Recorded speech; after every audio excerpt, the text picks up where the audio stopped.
Carla Bene, eu gostaria muito de imaginar um cenário. A senhora está fazendo uma palestra, eu estou assistindo a sua palestra, aí eu vou lhe fazer uma pergunta. Muito bem. O Brasil tem o Estado brasileiro, municípios, Estado e União. Tem comprometido no seu orçamento quase o limite prudencial, às vezes até mais do que o limite prudencial, em custeio de pessoal. Gastos com servidores, gasto de custeio pessoal. Outra parte vem de verbas carimbadas, já predestinadas para a educação, e muitas vezes não se sabe como gastar, começa a gastar em bobagem e corrupção. Saúde, serviços da dívida, previdência e, no final de contas, num PIB do Brasil, um PIB que deve estar por volta de 1,5 trilhão de dólares, nós estamos gastando 43 bilhões de reais só em investimento. Número 1, como retomar a capacidade do Brasil de fazer investimentos em infraestrutura, gerando emprego e proporcionando o crescimento econômico?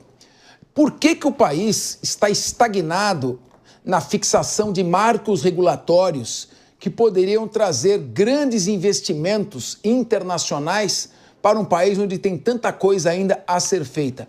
E de que maneira essa instabilidade política, polarização e insegurança jurídica travam o crescimento deste gigante adormecido como um cágado, como um jabuti? Montou a palestra para você. Não, na verdade... Eu perguntei. Agora, hein? Eu perguntei como. Eu preciso de 4 palestras e uma dissertação, entendeu? Para poder tentar entender um pouco dessa questão. Mas, puxando um pouco os assuntos, eu peguei um dado aqui que me lembrou muito a questão da defesa, que estava conversando aqui. Nos dados fechados do ano passado, quando a gente pega o desembolso de caixa nosso, do orçamento, nós gastamos 0,29% do orçamento com segurança pública, essa é uma coisa importante para ter de dimensão, e 43% com juros. Então, quando a gente discute, e o tema central que o Capê está falando, né? Orçamento, o que é isso?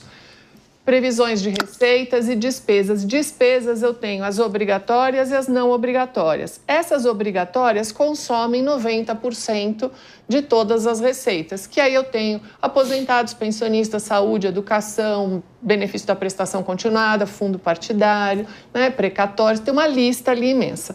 Então, toda essa discussão vai ficar na parte de investimento na linha de baixo, que é a parte discricionária, passível de corte ou contingenciamento.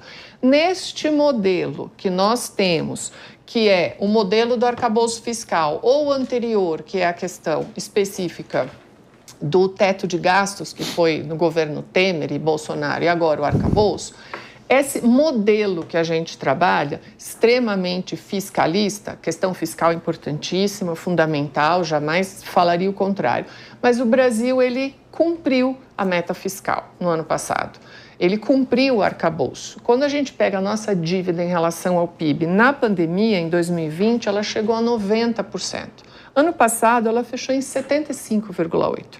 Então, e a previsão do mercado financeiro era 78%. A gente fechou a 75%. Ou seja, se a gente direciona mais de 43% do orçamento para pagar juros e amortização da dívida, nós temos um dreno financeiro. Esse dreno financeiro sai do setor produtivo e vai para o financeiro. Sangria. A minha resposta para o CAPES é, dentro desse modelo, não há alternativa.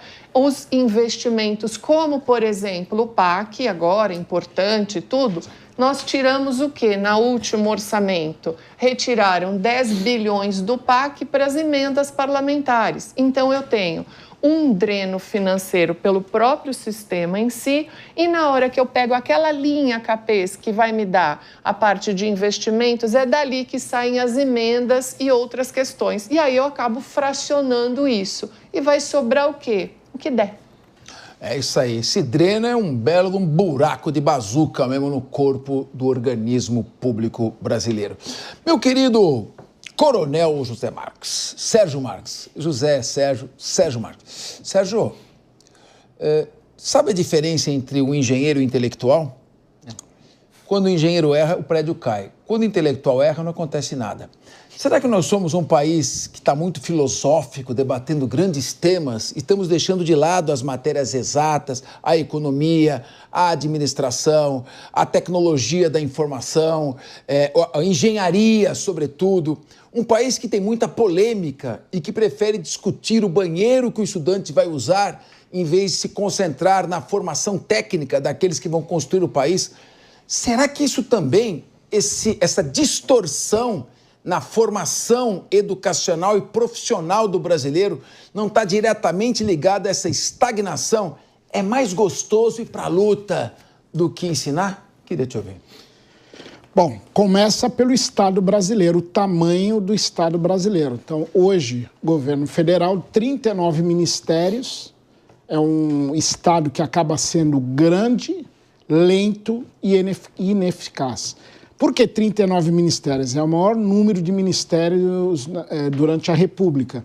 Porque o governo, ele, além de colocar ali os membros do partido, ele precisa colocar os aliados. Quem são os aliados? Centrão. E o Centrão não tem limite. Um exemplo clássico é agora. O ministro da Comunicação, o ministro Juscelino, ele pediu demissão, porque a priori está envolvido com corrupção. Ele acabou saindo do governo. E o governo federal, o presidente Lula, em vez de escolher e nomear, como é da função constitucional do presidente da República, ele vai procurar o União Brasil, que é o partido que detém o ministério, para acertar quem é que vai ficar no lugar do Juscelino Júnior. Então, o que acontece? O Estado brasileiro ele é muito grande. Então, enquanto não diminuirmos o Estado brasileiro para podermos investir em infraestrutura, em educação de qualidade, em educação básica, porque o mais importante é a educação básica, porque o nosso universitário hoje ele vai para a universidade e o que acontece? Muito mal ele sabe ler e escrever. E isso é uma triste realidade. E isso acaba refletindo na economia brasileira. A médio e a longo prazo, isso aí tem um rombo dentro da sociedade brasileira. Ué, Ellen Brown, nós temos um poder executivo fraco, refém do poder legislativo, um poder legislativo que não está preocupado em legislar, mas quer só emendas parlamentares para administrar e pensar na próxima eleição, um judiciário hipertrofiado que entra na área dos outros poderes. Como é que vamos caminhar assim? Eu quero que você me responda, mas depois de um rápido intervalo, porque voltamos já já.